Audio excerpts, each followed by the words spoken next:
What's up everybody, Bandit and Chad here with some more updates on the Land Cruiser. So we'll go ahead and start out here and put these sway bar bushings here by MOOG on the Land Cruiser. So we went ahead and removed the old sway bar bushings, and here's what's left. As you can see, it's not really much, and these U-clamps are all that holds it on. So there is one on either side, and both are attached via two 12mm screws. Now, actually these screws were not super stuck on, but we did use that PB blaster over there, and that helped us get them off a little bit easier. We used about an 18-inch breaker bar, and that was more than enough to get those things spinning. Then we finished the job off with a ratcheting socket. So go ahead and reverse the process and put everything back on. We got the MOOG parts here. Got these from Amazon. They're like $10. Okay.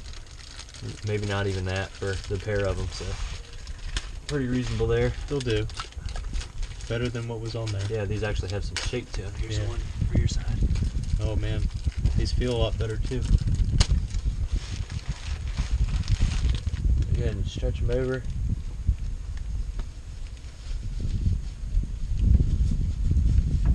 Much more pliable than the last ones. Yeah.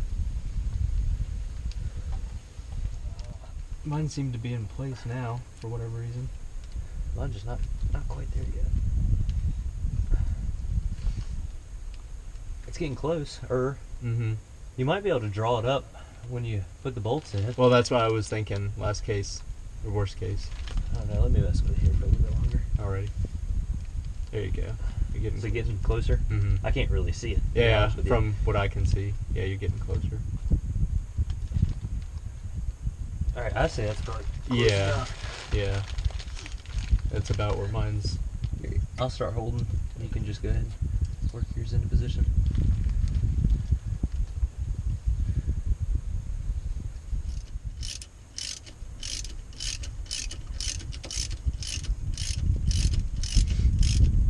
I tell you what would speed this process up a little bit.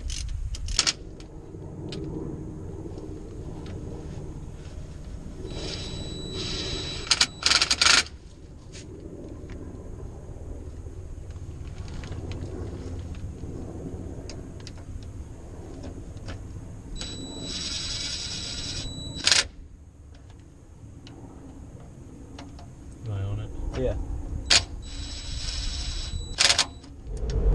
So if you have been watching this series for a while, you'll also know that we've had a little bit of an issue with the fuel tank and everything else. Well, originally I had thought it was a crack in the front of the fuel tank, and in the very, very top of the tank at that. And the reason for that is a very common spot, it seems like, for these FJ80s to acquire a crack. Now, I did just fill up just the other day, and I really paid attention to every aspect of the fill up while I was doing it. So putting the nozzle into the filler spout and initially pumping, there was absolutely no fuel leak, and there was no fuel leak through the remainder of the entire refilling process until the very end. Now, when the nozzle clicked off, that is actually when the gas leak started to occur. Right, so we think that it could actually be in the filler nozzle area, possibly a crack in the very top of that hose. So when the gas is filling up into the top of the nozzle, when your, I guess, your filler just clicks off, that's when we're thinking that it is getting up high enough where it could be potentially spilling out. Right. Now, obviously the leak is not going on all the time, and I was able to get about 250 miles before I felt like I should fill up. Now, again, we still don't have a working fuel gauge, so it's kind of at your own risk, really, when you want to fill up. But just by doing the math here, you know, the mileage divided by the gallons, we did get right around 12.5 to 13 miles to the gallon, which we think is pretty good. You know, a lot of the fuel being spent here is not really on the road. It's been a lot of, you know, around the shop, and actually before we even got the radiator installed, I had to stop and rev it up just to cool the engine back down. So this will be really the first full test to see what kind of mileage we can get just for normal everyday driving. So as far as what else needs done here on the Land Cruiser, the list really goes on and on. You know, whether you want to make it more off-road capable or whether you want to just make it more roadworthy, the list is is still pretty long as far as what can still be done to the Land Cruiser. You know, the oil consumption is still something that we're trying to figure out, but it is consuming oil at such a low rate that we still feel comfortable driving it. You know, even after several hundred miles, we're not low on oil. However, we still can see some drips and everything else once we turn the vehicle off. Now, again, as we spend more time with the vehicle, working on it, living with it and everything else, hopefully we'll be able to solve some of those issues. But this really brings us to the next point and why we're making this whole video. We're getting it more ready to go on its very first off-road adventure.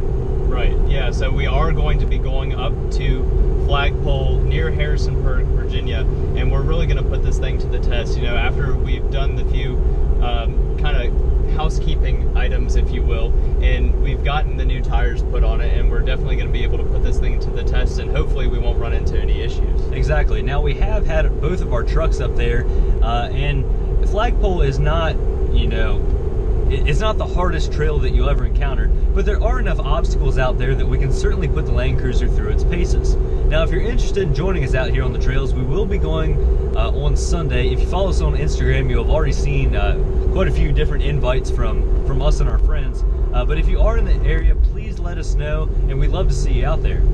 So that pretty much wraps up everything we have to talk about for this video. Thank you all very much for watching. Have a fantastic week, everybody. Catch you next time. See you guys.